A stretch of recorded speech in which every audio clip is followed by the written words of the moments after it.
All right, so there's this video of a dude going viral where he's explaining his life in a storage unit and why it's not so bad. And just, I'll show you the video and I'll pop in here and there to give. Ew, did y'all see that spit in my mouth? That's nasty. Our commentary.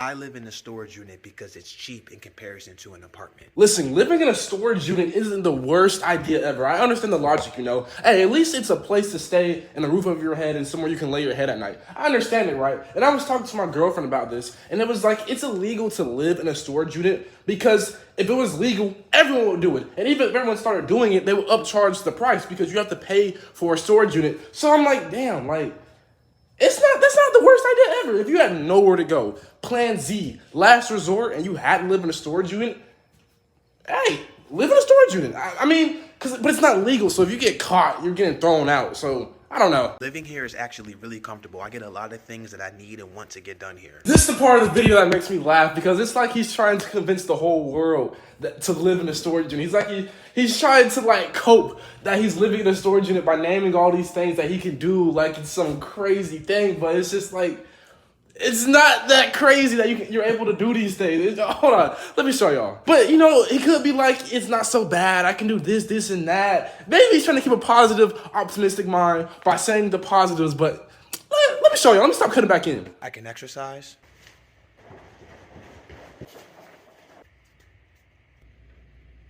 Man, if you don't sit down somewhere and stop playing these people building, bro, like, the funniest thing, right, he's trying to say, oh, you know, I can exercise, I can do push-ups, I can run laps. Hold on. This dude was like, excuse my beg, he was like, I can exercise. Like, bro, like, okay, you can run around the hallways and stuff, but you're not supposed to be there. You better stop running across that building like they ain't security coming looking for you, bro. Like, you better sit down somewhere and do some push-ups in that storage unit. I can use the bathroom.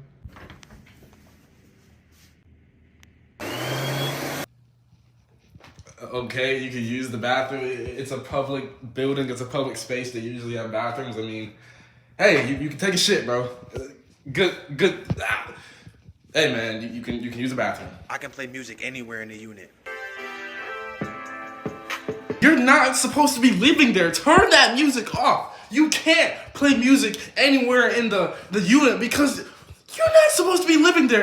If someone who's watching the building security or whoever distributes the storage units out to people finds you here playing music, like, bro, what are you doing? Like, turn that off. And plus, you're whispering, so you're trying to keep the noise to a level. So why are you trying to sit here and play music on your speaker?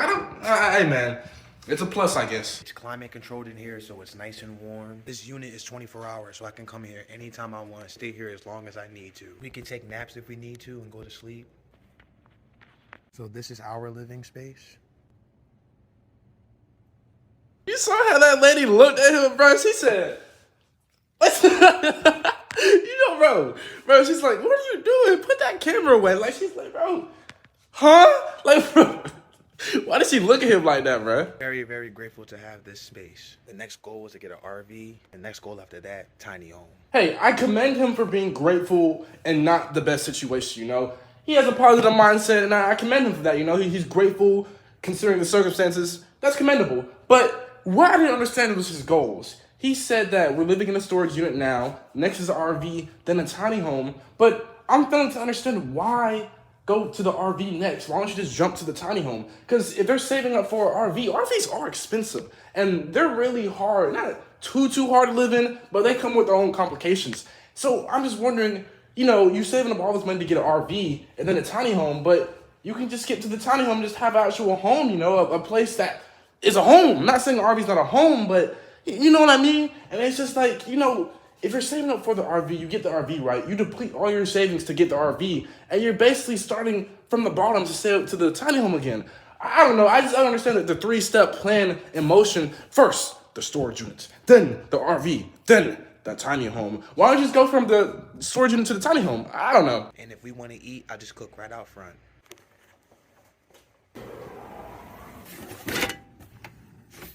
Or we'll just prepare something cold inside of the unit. Sandwiches, a lot of times we make salad. If we want to get power, we use our power bank. They also have power here so we can charge our power bank.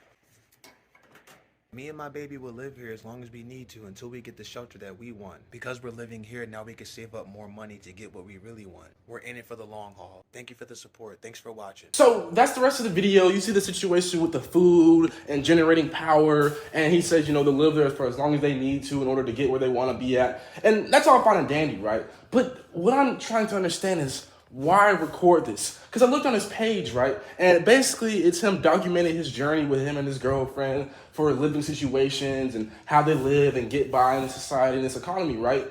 And this particular video has 12 million views. And there's more views out there, including the different people that post them on their page, the stitches, the duets, the more people that talk about it, right? This video alone has 12 million views, like I said. And like I said prior in the video, you're not supposed to be there. You can't live in a storage unit. If they catch you living in there, you're getting kicked out. And with this video going viral and having millions and millions of views, who's to say that the owner of that storage unit doesn't pick up on this, see like, hey, hold on. These are like my units. This is like my building. And he goes to find them and kicks them out. Now they lose the only place they have to live at besides like their car. So it's just like, I get you're documenting your journey and you're documenting your life and sharing your life with the internet, but this is supposed to be a secret.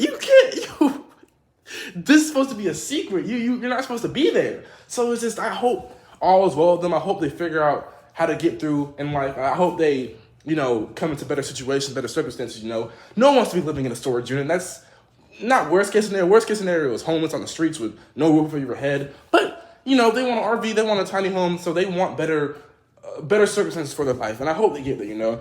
Like I said earlier, I commend him for his grateful and appreciative and thankful mindset, you know. It's easy to fall into a bitter, depressed, sad mindset when you're living like that, but no, he's like, hey, this is how it is, but this is not how it's always going to be. And hey, I respect that, you know. All jokes aside, I respect that. So, yeah, if you enjoyed this video, make sure to like, share, and subscribe, and salute to my soldiers, and I'll see you on the next video.